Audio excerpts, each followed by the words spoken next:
Good evening, Metsville and baseball fans everywhere. My name is Michael Lacolin, also known as the Brooklyn Trolley Blogger, and I welcome you back to another episode of the Metsian podcast. Thank you to our friend Mr. Spiegel for that little ditty that opens our show. A belated Happy Father's Day to all the pops out there. And as we observe the solemn Juneteenth holiday, we also bid farewell to the spring months and welcome in summertime. This is a time of transition, folks. Good things are happening. Let me get half of the crew introduced. Hailing from our Constitution state, our tri-state brother-in-arms, Rich Sparago. What's up, my friend? Hey, Mike. How you doing? A lot going on, right? Yeah, the Juneteenth celebration officially today. As you said, last day of spring. I think summer starts at 5:14 a.m., which is, 8 hours from now. And the Mets had a rare wraparound Monday afternoon game, so a lot to talk about. I'm doing well. Hope you're doing the same. Yeah. The calendar was quite busy. We will be joined shortly by Sam Maxwell from All Parts Metropolitan. So as soon as he calls in, we'll get him in the loop. In the meantime, I said the spring months, and here it comes summertime. Rich, how time flies when you're having fun. How's that for an opener? 42% of the season is done. There's less than 100 games that remain on the schedule. How do you like that? April, done. May, done. June, almost done. 4th of July is only 2 weeks away. And here we are. Rich, good news. The Mets are 45-24. In June, we speculated what kind of month they were going to have in our last podcast. And so far, they're 11-7, which is a lot better than they've done in previous Junes over the last 3-4 years. I just heard it on today's broadcast that 11 of those 45 wins have come via the shutout, obviously combined shutouts. We faced the Marlins finally, and we are now 22-8 versus the division. And to this point, we've only lost 3 series all season. How does that make you feel, Rich? It makes me feel really good, Mike. The thing about this Mets team that I think about, and when I talk to friends, this is what I'm talking about. Best record in the National League. I wish the lead were a little bigger, but okay, I'm sure we'll get into that as we go. 5.5 is certainly not bad. I just signed for that in April if you told me it would be that way. But the thing I tell people, I'm not sure if you feel the same way. I get the strong feeling that this team is simply not firing on all cylinders yet. For some reasons are obvious, but they could be better. Best record in the National League, but when they start firing on all cylinders, you think about some things. The obvious. No DeGrom, no Scherzer. Hopefully we'll have Scherzer this weekend. No DeGrom, no Scherzer. McGill has been in and out. He missed a month. Now he's going to miss at least another 6 to 8 weeks. And then you think about some of the less obvious things. They're getting nothing out of Eduardo Escobar other than his hit today, of course. He's been not having a good season, let's just say that. They get very little out of the DH spot offensively. Dom wasn't producing. J.D. Davis is not really producing. So you stop and you think to yourself, if they could have the best record in the National League, it's not like one guy is having an off year. They're getting nothing from DH. Their third baseman has given them nothing. Their top two starters have missed more time than they've been available for. I feel, to answer your question, I feel really good because I think the best is yet to come. Well said, and reasonable. Rewind a little bit. They were on that road trip, and the last time we spoke, they were about to play the Angels, and they won 2 out of 3. And they came home, played in Milwaukee, won 2 out of 3, and then just wrapped up the series with the Marlins and won 3 out of 4. So They played 500 on the road and came home and won 5 out of 7. They've gone 7-3 since we last spoke. Isn't that what you want? 500 on the road and rack up the wins at home.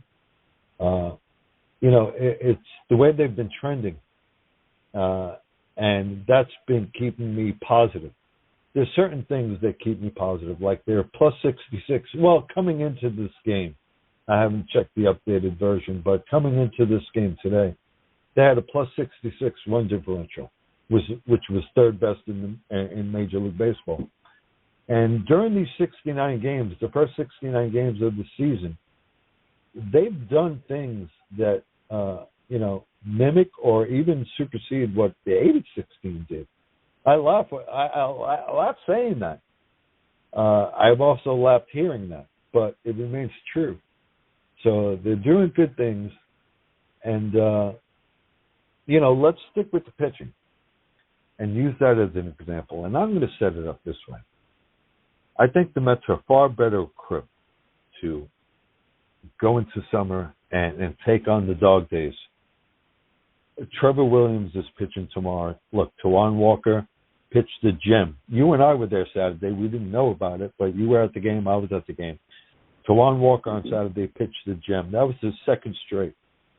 David Peterson, 2 straight wins against the Angels and the Marlins. Chris Bassett pitched the gem up until, that 7th inning on Sunday when it all came crashing down. Nevertheless, it was a good outing, and he pitched the gem versus Milwaukee.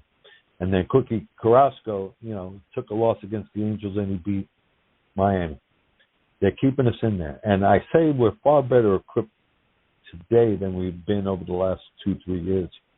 If you consider Marcus Stroman, Noah Syndergaard, and if you go back to Rick Porcello's, Michael Walker's, even Steven Matz, who is underperforming, Jason Vargas, Zach Wheeler. Out of that whole list of names I just gave, Zach Wheeler is the only one earning his income.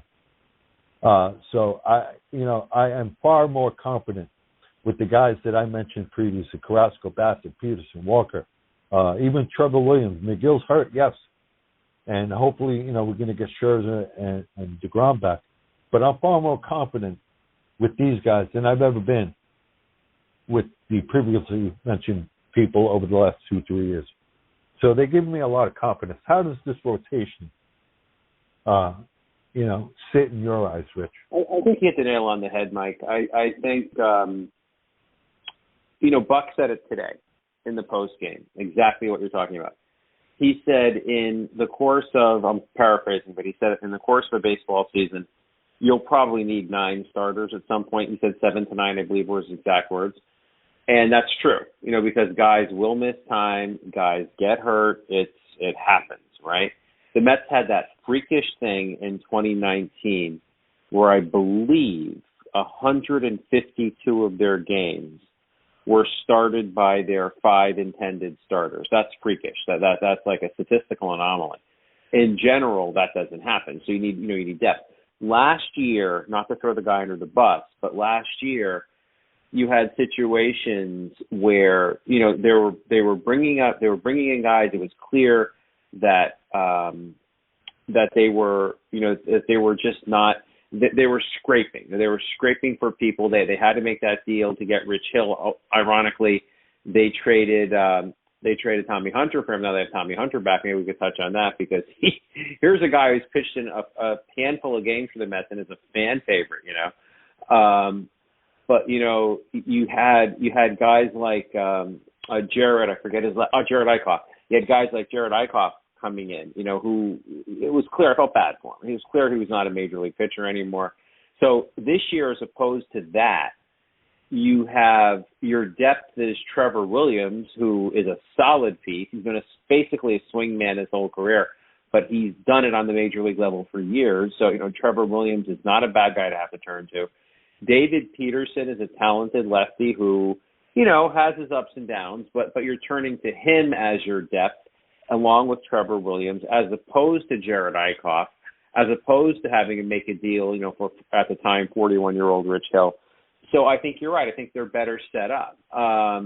They have when they finally get these guys all on the mound together, your DeGrom, Scherzer, McGill, Cookie at top of the rotation with Taijuan Walker, those five can go up against anybody. Now you're looking at David Peterson in that scenario being maybe a lefty out of the bullpen, spot starter. That's pretty good. That's pretty darn good if that guy is, your sixth man up kind of a thing. So this does instill confidence. And again, like I said earlier, yes, it instills confidence to your point, but for the reasons that we're talking about, we haven't seen the best of what the New York Mets have to offer, and something less than their best has given them the best record in the National League.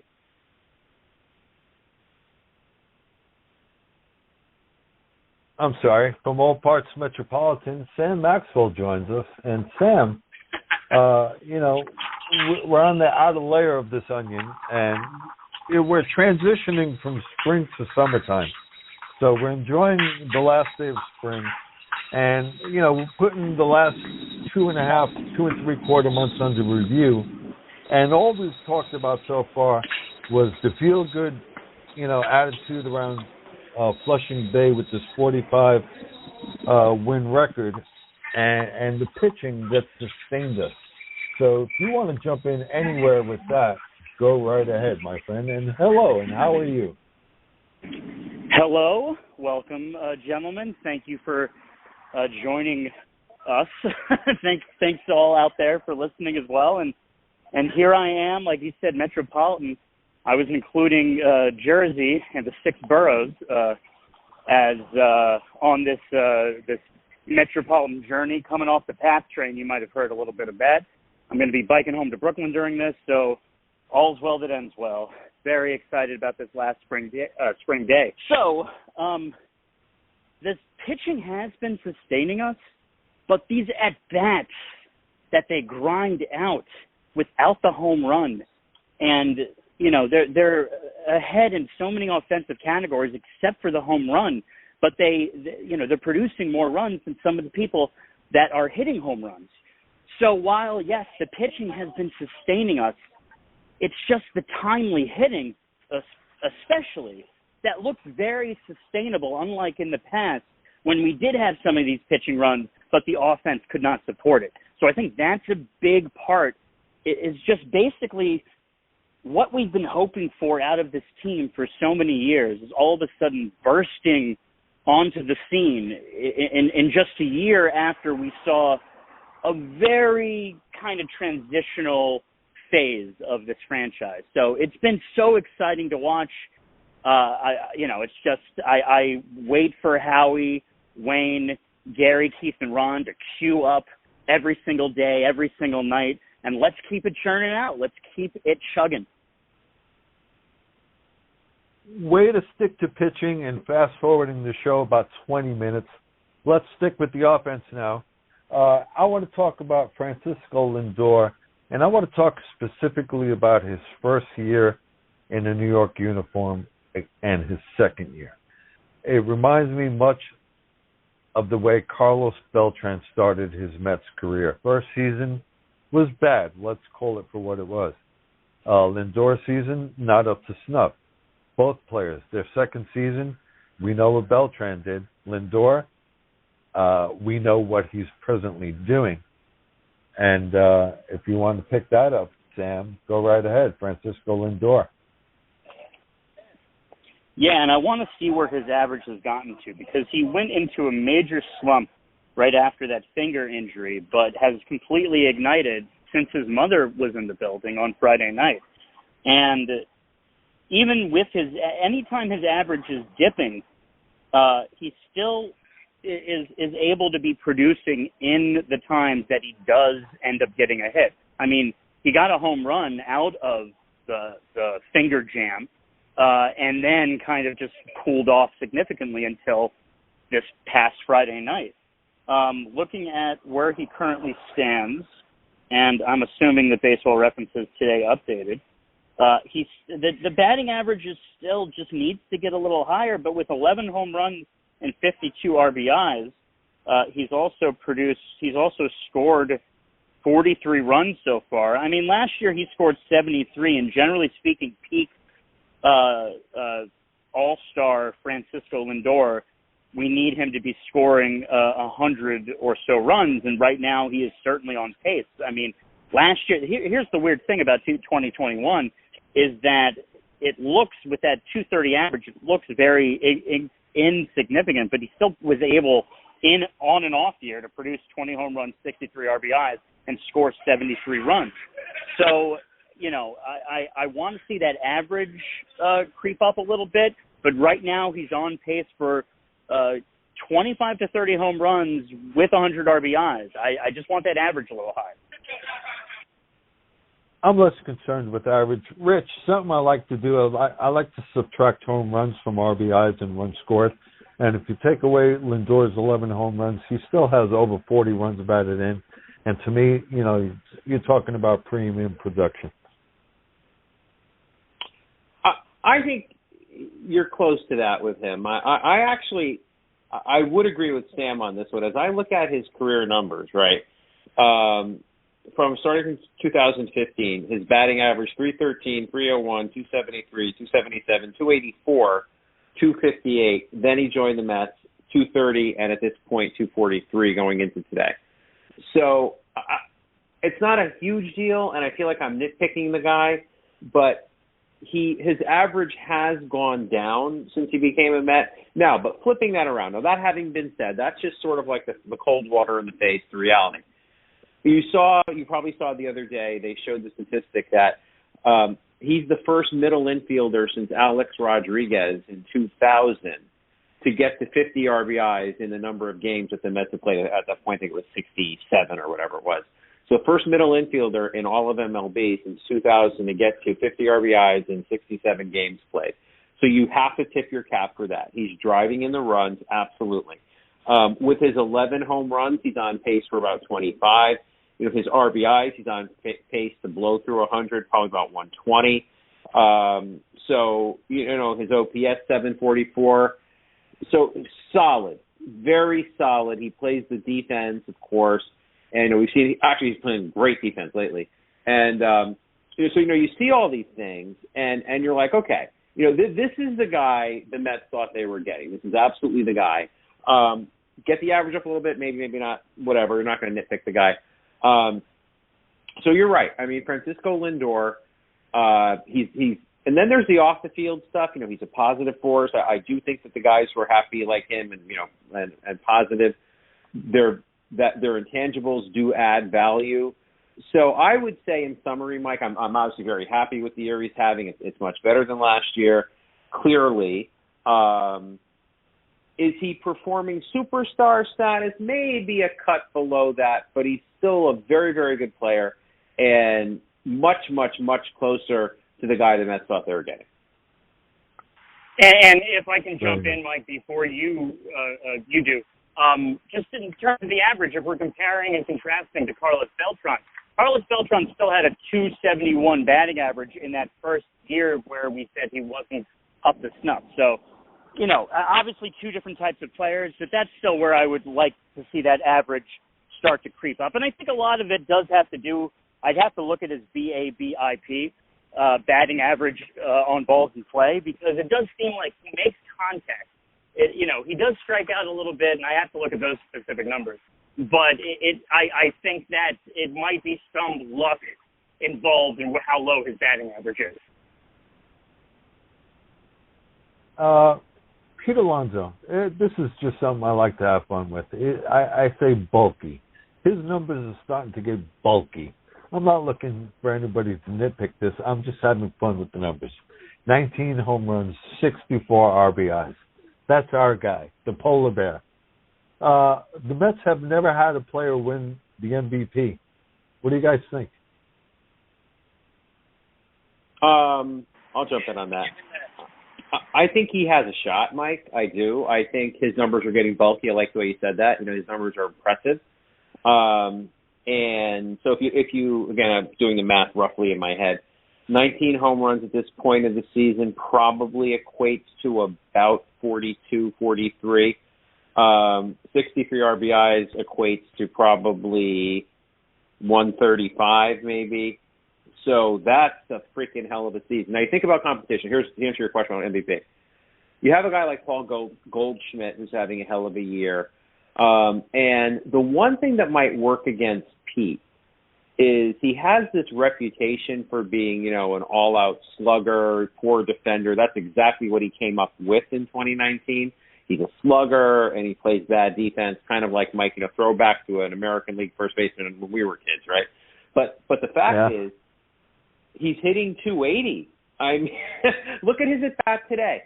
He got it off the middle of the bat, and he got the sacrifice fly. And the Mets needed that run at that point. They did need that run because the Marlins had traffic on the bases all day long. I was personally waiting for them to break through. They never did.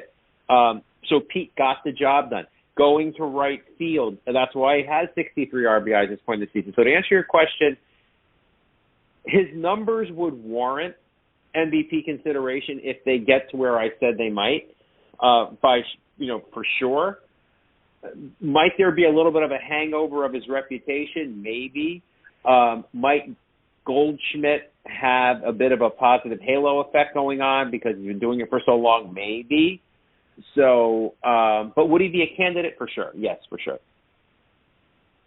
And I'll do the same thing to him what I did to Lindor. If you take away his 19 home runs, he still has over 40 runs added in. That's good run production. So the Polar Bear, Sam.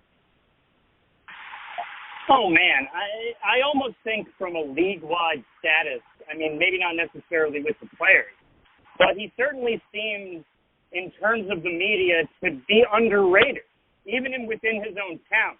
I mean, he leads the league in home runs, I think, or at least is tied in terms of majors.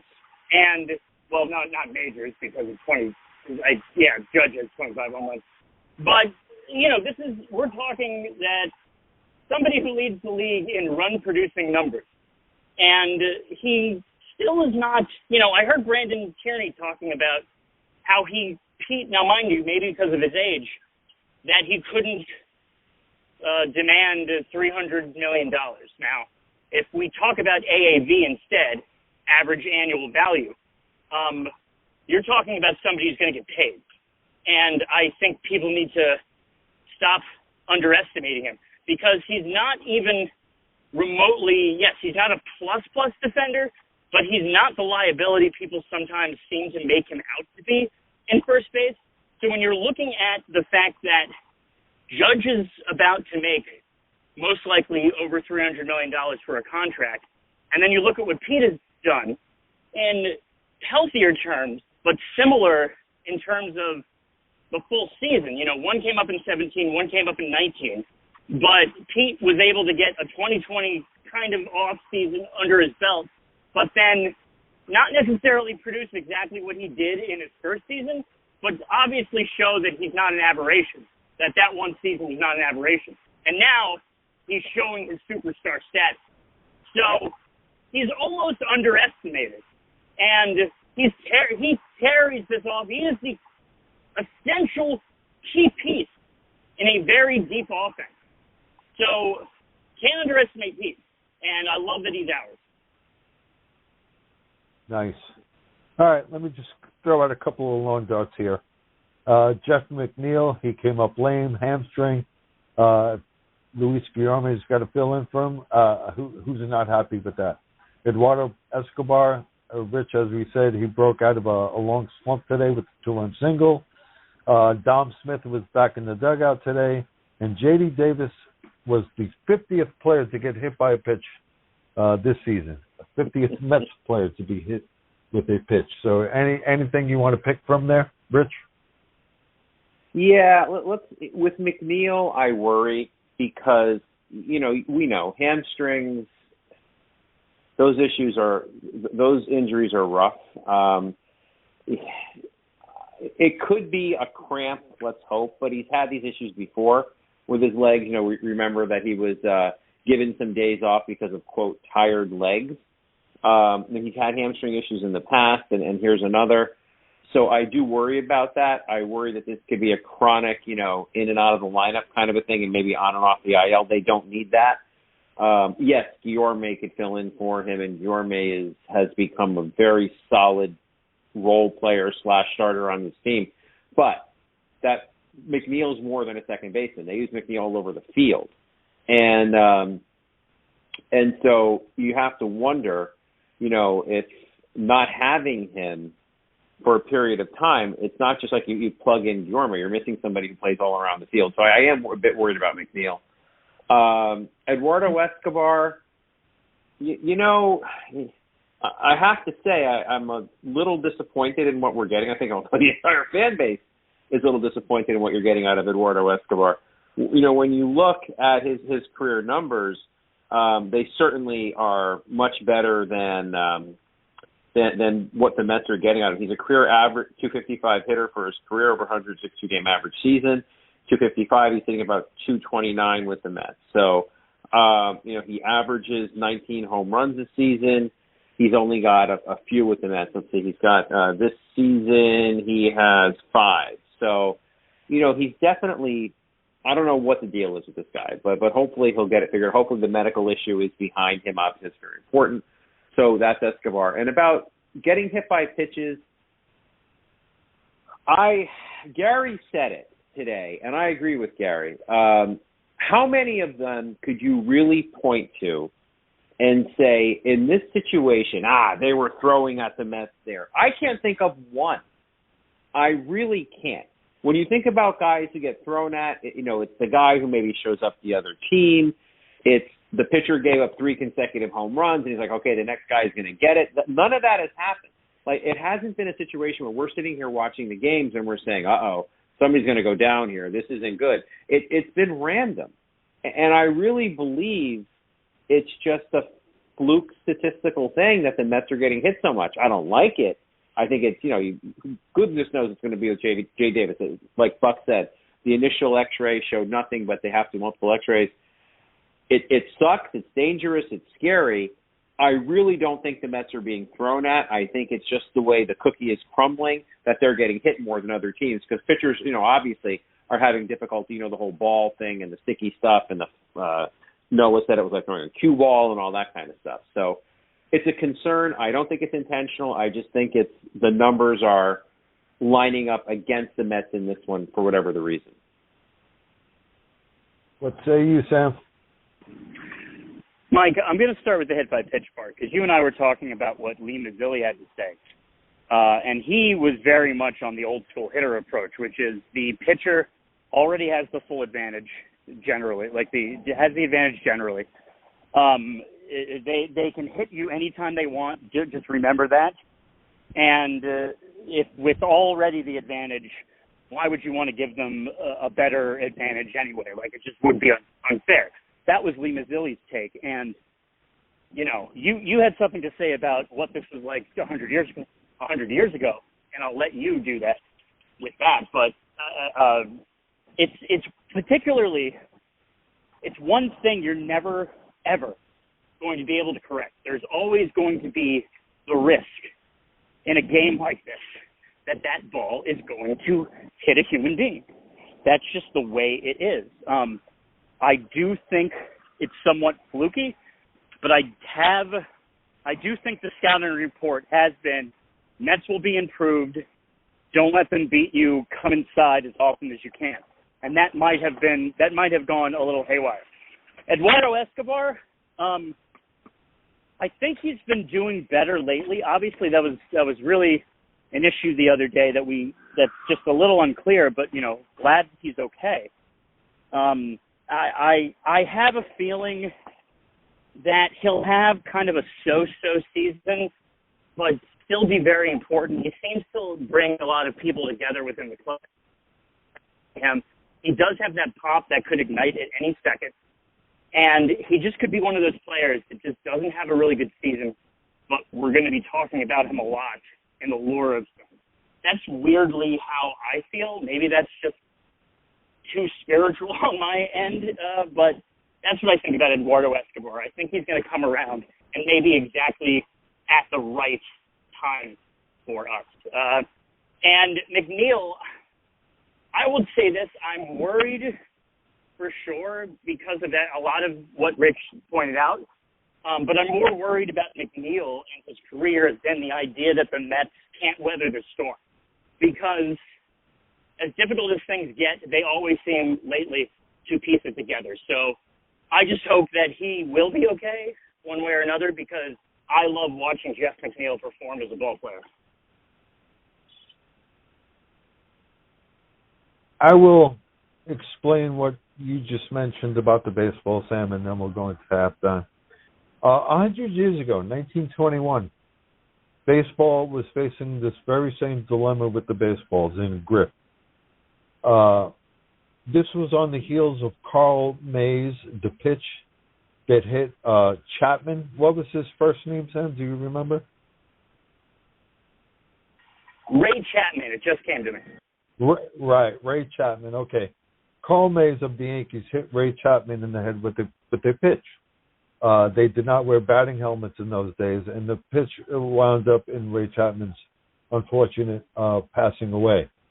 So after that, both the leagues, the American League and National League, ruled that new balls would be put in play should the ball in play become scuffed, dirty, compromised, etc.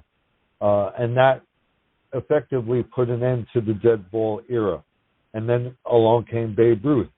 Sure, he hit 29 home runs in 1920, but in 1921, he hit 59. And that's when the whole home run explosion happened, 1921, because of new baseballs. There was a fresh baseball in there all the time. Baseballs prior to that, you were allowed to beat them, spit on them, crush them, kick them, scuff them, rip them, do anything you could. And the whole infield was taking part in that, to include the catcher and getting that baseball back to the pitcher. That all changed with the 1921. New baseball all the time. And, obviously we saw the rise, a dramatic rise in home runs. However, pitchers complained that they failed to get a decent grip on the ball because it was too slick. And there was a lot of meetings between the league leaders, and ultimately the American League acted before the National League. The American League prescribed a white powder, put that in quotes, to be administered to the baseballs by the home plate umpire only, so that pitchers can get a better grip on the ball.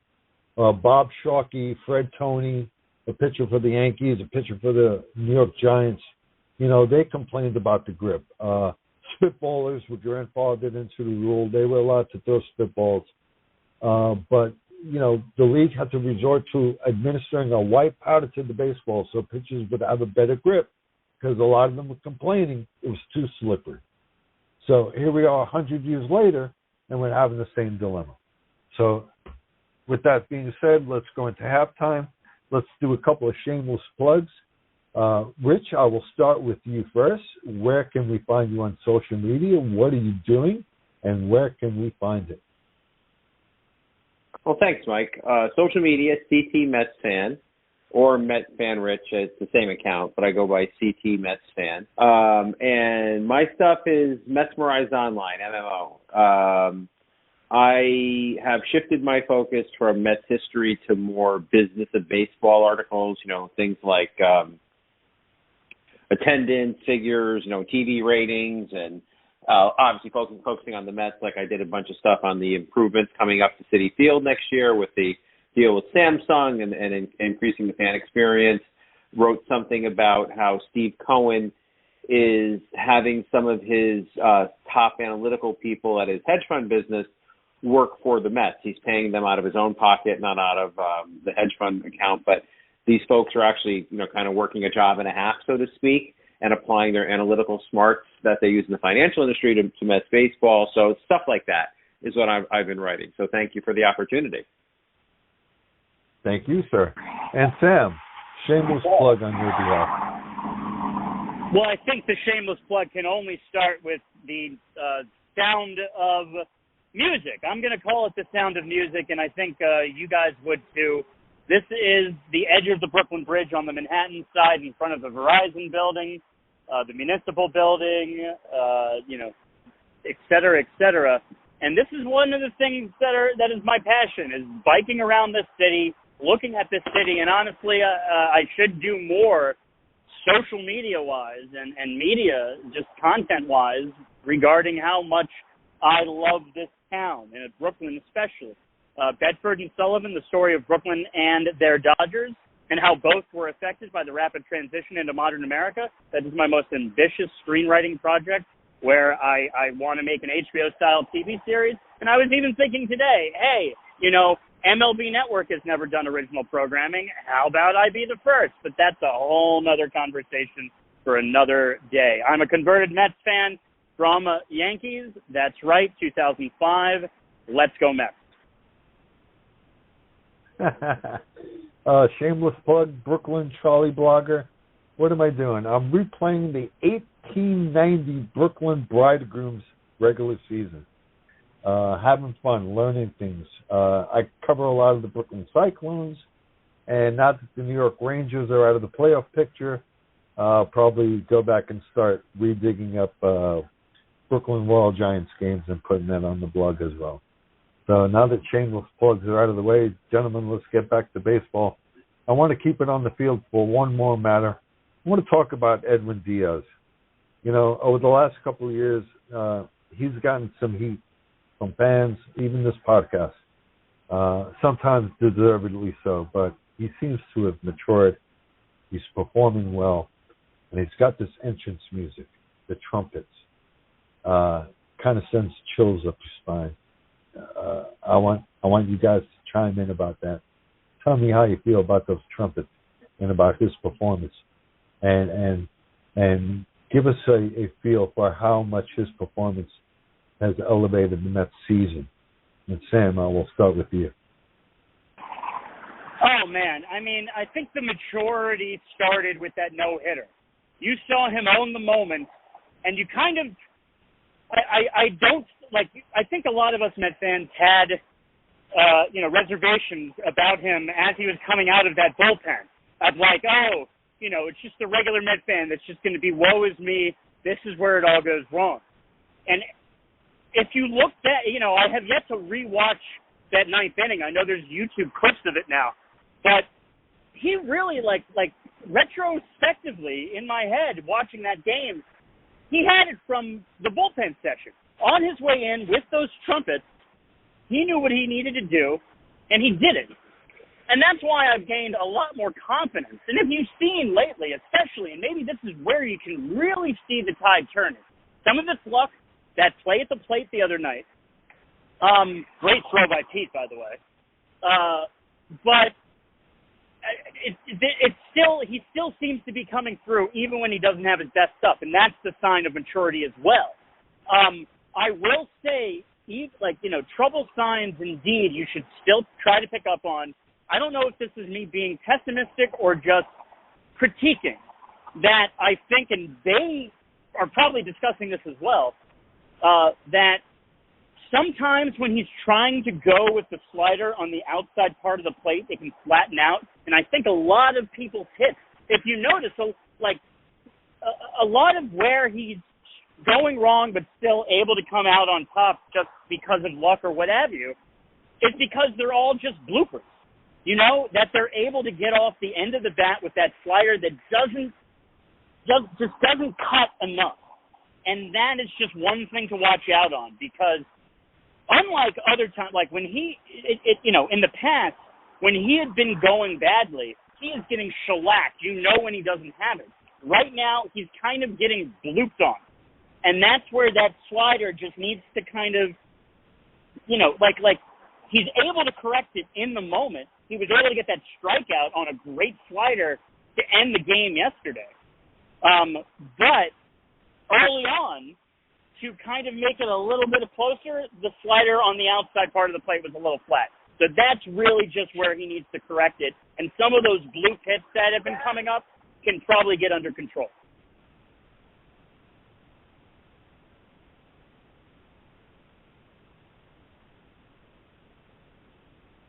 I think you might be muted, Mike. You are absolutely right. Dollar in the jaw, cha-ching.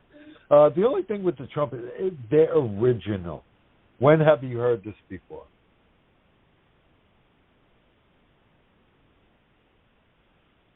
Oh, now I'm muted. It is very original, and that was kind of one of the things that like kept him going when things were going wrong. Was just like there was still an aura, even when people weren't completely on his side. So I appreciate you reminding me that your initial question was the trumpets, Mike. And like I said, like like we're talking about the soundtrack of the city right now. That is part of the soundtrack of the Mets. It is an aura. It is a feeling. Everybody gets pumped up. Mr. Met and Mrs. Met are playing the trumpet along with it. It's great. It's just, I don't know.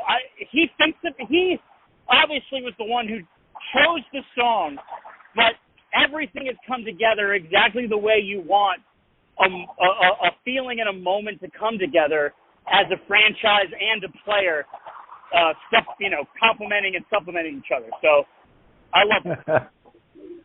Rich, what kind of vibes are you feeling, man? There's another player who comes up, it's a hitter, who comes up to Narco in the National League. I have no idea who it is. I know we all talk about it when it happens, that there's someone else who comes up to that. But anyway, I think it's become iconic. Maybe it's a step short of iconic, but it's getting there. It's about a step removed from Mariano Rivera coming in to enter Sandman. It's becoming a big thing. It's becoming an iconic thing. Where Mr. and Mrs. Met have the fake trumpets and the fans do it, and it's great. I think it's very it's something everybody rallies around. It gets energy in the ballpark, and then moving from that to Diaz himself. When the Mets got him, you said, okay, well, they gave up, Kelenic and all this kind of stuff. But then, they got an elite closer. Well, for a couple of years, he wasn't an elite closer. We know that. In 2019, he had that ridiculous season where he was giving up all the home runs. He had a 5.59 ERA, but yet at the same time, he struck out 99 batters in 58 innings, which is very close to his pace now. He has 53 strikeouts in 27 innings, almost 2 strikeouts an inning in both cases. So he was striking everybody out, but he was giving up a boatload of home runs and blowing saves. Well, it seems like everything has come together for Edwin Diaz. He's still striking out people at the same clip, but he's not blowing the saves. He's whether it's the trumpets and the fan energy, or whether it's better command of the slider, whether it's James McCann, whatever it is, the Mets. I think I could confidently say, I'm interested to what you guys think. I think I could confidently say the Mets have an elite closer. He is. He's an elite closer now. He comes in and he dominates. Of course, he's going to have games. We all, we see it, right? The game against the Brewers, that wasn't really even his fault. There really wasn't hard contact there, but he got by in the skin of his. Against the Marlins, he did give up a run. They actually hit him better than the Brewers did. So, of course, he's human. Mariano blew games. But overall, in the pantheon of closers, I think the Mets have an elite closer right now. This guy comes in with, 101, 102 mile-an-hour stuff, a wipeout slider, and, of course, he's a human being. Every now and then he's going to hang one or miss his location. But far more often than not, he's hitting his location. He's getting the job done. And I really think the Mets have to think about locking this guy up long term. I think he's in the top 2 or 3 closers in the game. Why would you let this guy walk? I think it has to become a priority. I really do. I think when you have a guy with this kind of stuff who has figured it all out and harnessed it, I think it has to become a priority to think about extending him. And one more question for you guys, in addition to his elite status. With how well the Mets are doing, best record National League, 45 wins, are either of you guys a little like, whoa, he only has 14 saves? I say only because the Mets have 45 wins, and this guy is an elite closer. He is your closer on the best team in the National League, and he only has 14 saves. I don't know. For some reason, I would think he'd be trending at this point to 20, 22 saves. To me, it's a very odd-looking number. Well, I'll jump in real quick and think about the way that Buck used him in the 8th inning, the way that Buck sometimes uses him, closes games with 4-0, which always scares me that Edwin's come through in those situations. And I think that a lot of times it might just have to do with the save situation. That might not be coming up as often for Edwin Diaz and the Mets, and that's really, when you think about it, a good thing. And what I was going to say isn't too far off. Again, I would point to their run differential for 66, third best in Major League Baseball. You know, those save situations, 3 runs or less, or the requirements of 3 innings, you know, a lot of times I haven't been there. The Mets are, you know, out hitting their mistakes, as we say, or hitting above their ERA. You know, so that's a good problem to have, Rich. Agreed. And I think what it speaks to is what you said. I think the Mets don't find themselves in as many save situations because they've scored the most runs in the National League. There's your answer, right? And I think what it is, I think it is a bit fluky that your closer has 14 saves, you have 45 wins, but then if you look behind it, you know, the next step down in the analytics, what you see is that they have the most runs in the National League, and it starts to make a little more sense, you know, that they're not in save situations as much as some other teams. But so I think it's a good thing. It's just, and I think when you look at it and you see 14, you're like, and then you think about it, okay, first National League in runs, okay, it becomes a really good thing. And yeah, I think it's great. And I don't know how you guys feel about his elite status or the priority of retaining him. I'm with you. That's where this is headed, at least insofar as what I see. He's got an upward trajectory, so I agree. Lock him up. He's a lot more comfortable in his own skin. He's accustomed to New York City now and the pressures and the demands and really how to deal with it on a daily basis, and you know how to deflect from the media and all that stuff. So I think he comes to work with a clear mind now and a boatload of confidence, you know, and we may not have been able to say that 2 years ago. He was still young and, you know, very impressionable, or maybe the moment was too big or the pressure. I mean, he disguised it well if it was too big for him, but he's certainly matured, and I think he's just a lot more comfortable in his own skin. I think you're right, Rich. Sign him up, lock him up, because that's where this is headed. Good problem to have. Sam, and take us off. On my point, to put it bluntly about signing him, to put it bluntly about signing him, yes. Yeah. Sam, take us off the field and into the booth. The return of Lee Mazzilli. Me personally, I thought, you know, him and Joe Torre, he strayed for a little while with the Yankees and Joe Torre and that whole relationship in the Bronx. Lee Mazzilli strayed. Now, I'm saying that as a fellow Brooklynite. He went over here to Lincoln High School. But, you know, he's back in the fold, or at least I think he is. You fill us in and tell us how he did. I think it's really interesting to hear him in the booth with Howie. And it becomes a different setting, of course, because Howie's doing the play-by-play for the whole game as opposed to the alternating that usually happens, even with a fill-in. I'm also curious if Rich heard any of it on the radio, or, you know, just how many people did.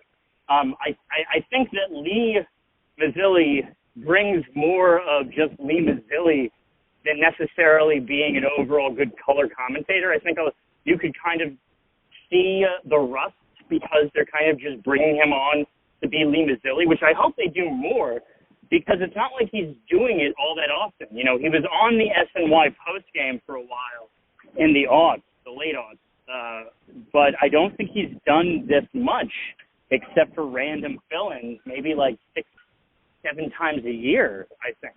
So, I mean, and it's something that, like, you know, you and I'm on, you know, both on Bedford and Sullivan as well as on here, discussed with Howard Kellman about that New York accent and how it kind of gets washed away whenever some of these New York broadcasters go out into the middle America. It's weird that, like, somebody like Red Barber played so well with the Southern drawl here, yet New Yorkers generally, certain politician recently don't trend with my Middle America and that accent. So I think that Susan is an aberration because she definitely has the accent when she's doing even the play-by-play part when she's on play-by-play. Susan Waldman, of course, who we talked about earlier off air, Mike. So yeah, that's my opinion about Lee Mazzilli, and I like the New York. I like the New York accent on radio broadcasting because I just think it brings a certain kind of character. But it's the actual formatting and logistics of it that I think that Lee needs to be around the booth more to really integrate. Like I said, I think he's strayed for a little bit. I'd like to see him get back into the fold. Rich, do you know if he's going to be at Old Timers Day? I haven't heard one way or the other on that. I'm sorry, I do think that was mentioned, and I believe he's going to be around on Old Timers Day. I believe that was discussed. That'll be cool. That will be very cool. You know, from my perspective on Mazzilli, he was my guy in the 70s. I mean, let's face it, Mike, you and I both know. After 73, for the rest of the 70s, there was nothing there.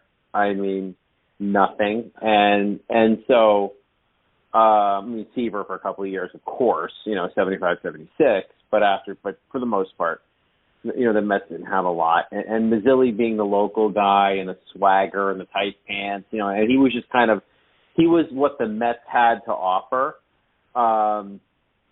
And he was, he gave, for me, he was the guy I liked watching. I like watching him and Lenny Randall, frankly, and Steve Henderson on those late 70s teams.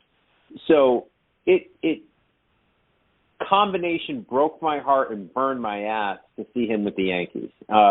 When he played for them in the early 80s and then he coached for them, it ripped my heart out. And he was with the Yankees for a very long time.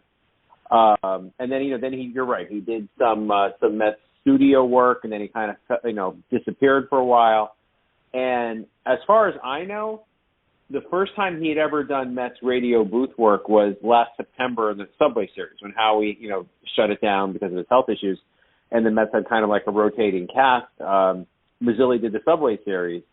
And now he filled in for this weekend when Wayne Randazzo took the weekend off. I heard a little bit of it in the car here and there. What you said, the fact that he has that thick Brooklyn accent, I think plays very well. Unlike Susan Waldman's New England accent, her dog is named Fenway, but yet she claims to bleed Yankee pinstripes. But anyway, so she certainly has the twang. She certainly has some sort of twang, and I didn't even realize that. But I know that, like, anytime that Craig Carton is impersonating her, he always sounds like an old Jewish mother from Brooklyn. She's from Boston, and she named her dog Fenway. She sang the national anthem in the 1986 World Series in one of the games at Fenway. I don't know if you knew that, but she did. And yeah, she's a diehard Red Sox. She was, obviously, and then now she, has turned coat on, being a Yankee broadcaster. Anyway, so, but I think Mazzilli's accent plays well. Like you said, Sam, I think it's great. I think it's homey. It's the way when you go to the game, it's the way you hear people talk. And Mazzilli's like one of us. That's great, And the fact that as much time as he did in the Bronx and all that stuff, he will always be a Met to me. He came up with the Mets, and he will always be a Met. And I love seeing him associated with the organization in whatever capacity. So I mean, a long way of saying I think it's fantastic that he was in the booth this weekend. Hopefully he does more. I know that with Howie healthy, thank goodness, that they might not have a need for fill-ins too much, but I hope when they do, they dip in and get Mazzilli. And, I mean, I think it's great. And, but what was he saying? I'm curious more about when you were talking about guys getting hit by pitches. What was his overall point? I didn't quite pick up on that.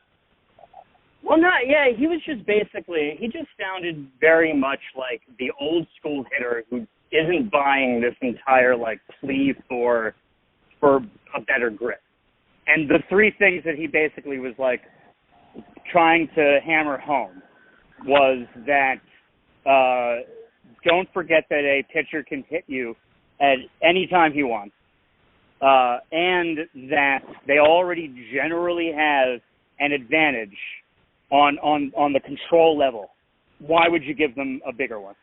Is basically what he was saying. He says he's just like, I'm not, like, he was very adamant, very passionate about not buying the entire idea that these balls need to have, that pitchers need to have the ability to grip these balls better. And Howie brought up the idea that, even batters are in favor of it to make sure that their safety is in order. But Lee was like, So it was a very interesting moment. And my only point was there's little grains of truth in everything. There's little grains of truth in Mazzilli's attitude and what he believes, but there's also little grains of truth in a slippery baseball and the problems that happen because, we're doing it again 100 years later. Right, and that's the, like George Lucas once said, for all my Star Wars fans out there, it's poetry. It rhymes. There you go. So, gentlemen, that's all the Metsian stuff I got. If you guys have any outstanding issues, matters, rude remarks, going once? I will bring up the Seth Lugo paternity list and Dominic Smith being called up. It's going to be very interesting to see the way that plays out. Considering, I think Dominic Smith is most likely going to be up here with whatever next roster spot has to happen, and it's probably, I think, if Nick Plummer hasn't been sent down yet, I think he's certainly in jeopardy of being done so. It would be nice to see Dominic really prove that he needs to stay. But when Seth Lugo comes back, obviously he's been struggling a bit lately, and so that also is an element of this move. He's obviously congratulations on his child's birth, but something's been off, and like a lot of Mets fans have pointed out, it's not necessarily immediately isolated to this season. This has kind of been building.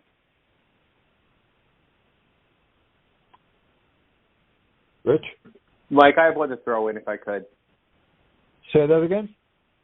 Oh, I have a little note to throw in if I could. Yeah, go for it. The Mets today signed Ender Inciarte, and obviously that's not a sexy move and all of that. And a couple days ago, they signed this fellow named Anthony Goes, who is a speed demon outfielder. The thing about Anthony Goes is interesting is that he has been on 3 World Series winners. He's played, I think, less than 100 games in the major leagues, but he has 3 rings. And because he's been in the right place at the right time, he's been like that 25th guy, pinch runner, defensive outfielder kind of a guy. So they signed him. They signed Ender Inciarte. So why am I bringing this up? I'm bringing this up because I think the Mets are doing everything just right. They've gotten away from the reliance on the home run. We touched on that. And they're starting to add these little pieces that when you come close to a postseason run or in the postseason and you need a guy like an Ender Inciarte, maybe as your 5th outfielder, a guy who in the 9th inning can go get it. I mean, he could still go get it, and Anthony Goes can still go get it. He's extremely fast, a great defensive outfielder. They're subtly adding pieces so they don't have to bring up the kinds of guys they brought up that we talked a little bit about earlier in the context of pitching that they've had to do the last couple of years. They're adding these quality pieces for depth, and nobody's going to write home about these guys, but they're stockpiling these guys that they could maybe use later in the season or in a postseason context, and I think it's great. That's all I wanted to say. And can I just bring up about Ender Inciarte? It's just funny to hear that name because I always attribute him to that crazy great play when we could have walked off with Yoenis Cespedes against the Braves, and he robbed a home run to finish the game for the Braves and keep their win.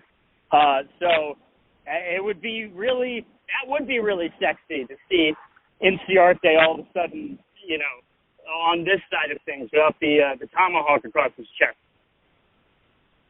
Right. And very quickly, Right. getting back to Dom Smith, when he was first sent down, what I was thinking was that the Mets were looking to give J.D. Davis time.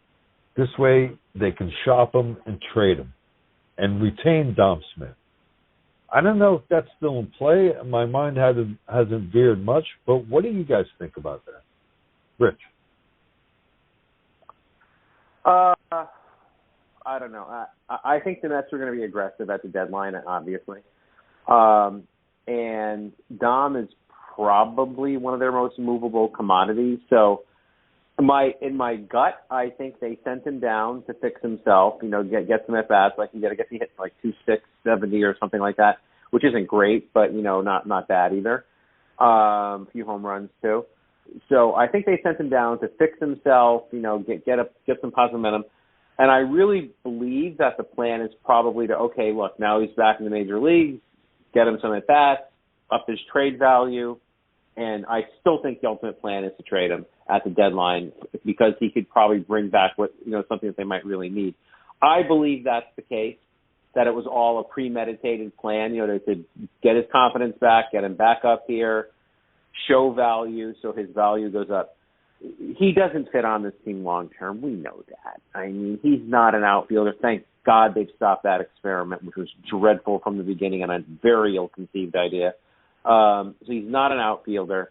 It's not fair to make him a DH. He doesn't want to be a DH. You don't want to make a guy do something he doesn't want to do, especially at that young age. So I do think the ultimate plan is still to trade him. Sam? Yeah, I don't think much has changed since the last time that we talked about Dominic Smith. I think that it's nice to have. I mean, J.D. Davis did a pretty good job at first base, and the Mets obviously were able to piece together and show that they can work it out without the plus defender Dominic Smith as their backup first baseman.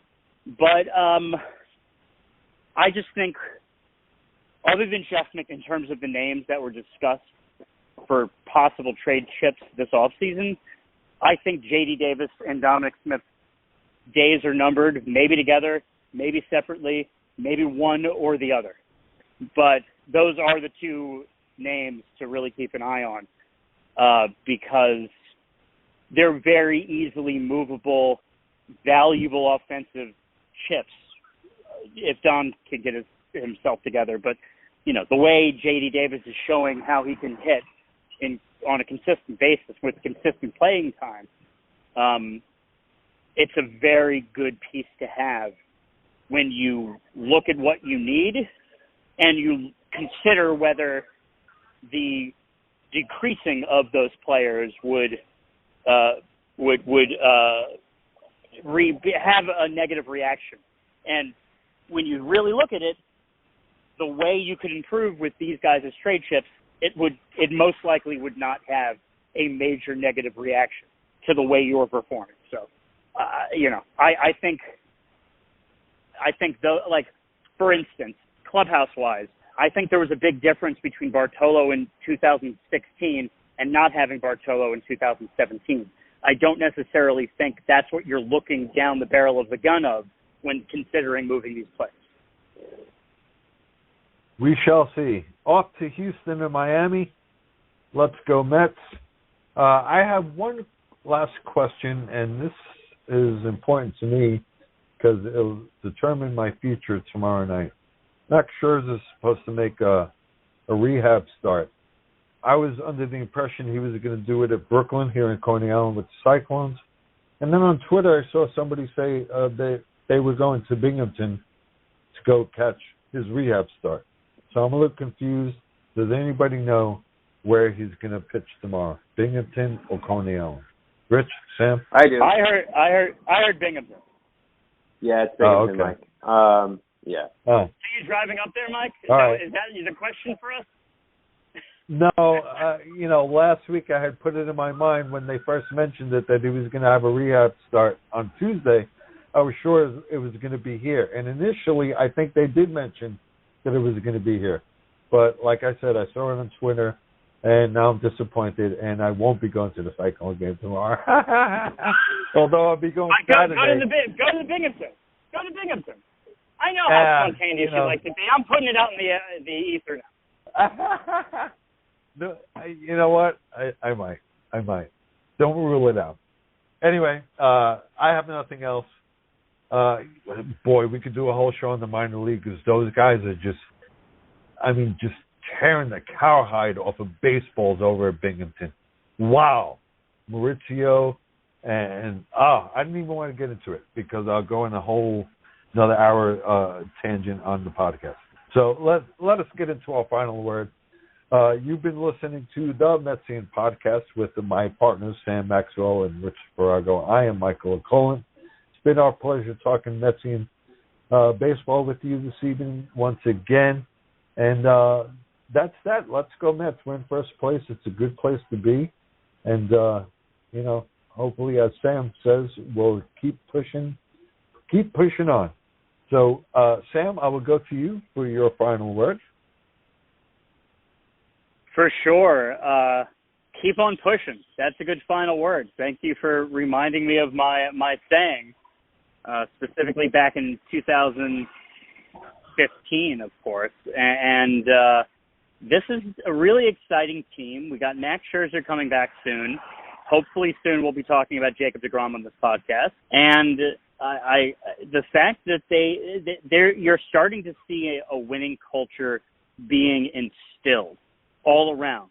And that is the only reason they've been able to sustain what they have without some of these names that are the best in the business. It's a far cry from the Wilpon era when Jeff wanted to push Pedro in a meaningless season out onto the mound. And that ruined our potential world championship in 2006. So I do tend, maybe it's just like, my inner Metsian nature to constantly be bringing the Wilpons up. But I still don't think we've had a complete memorandum, a denouement when it comes to unfolding the epic tragedy / comedy that was the Wilpon era. So maybe that's why it's just ripe with narrative one way or another. But anyway, we are no longer there. I keep bringing it up one way or another because I can have a bigger smile on my face knowing that we're going farther away from that. So let's go Mets. Let's go Mets. Thank you, Sam. Rich, your final word. I think unanimity is a good thing. I'm going to go with keep on pushing. There's really nothing else to say. I mean, they're at the point of the season now where, you're as you started, Mike, we are day one of summer tomorrow, hot dog days, all those cliches, but it's true. They're about to play game 70. Still a long way to go. You've got to keep grinding through the summer months. Don't let any of these good feelings get away. Don't let any of the good feelings get away. Just keep doing what you're doing, and let's hope that they continue to do these things, but also with the addition of getting some of these pieces back, like Scherzer, hopefully deGrom, and just keep on pushing. Thank you, Rich. Let's go Mets. Fun. Let the summer begin. Enjoy it, everyone. And that's all I got. Enjoy the summer. Thank you, Mets fans. Thank you, Sam. Thank you, Rich. Thank you all for tuning into the Metsian podcast. Hopefully, by the time we speak again next week, the Mets will have won at least 2 or 3 more series and have maintained their first place standing. Until then, this is Michael O'Colin, and on behalf of Sam Maxwell and Rich Farago, good night all, and let's go Mets. Let's go Mets. Good night, everybody.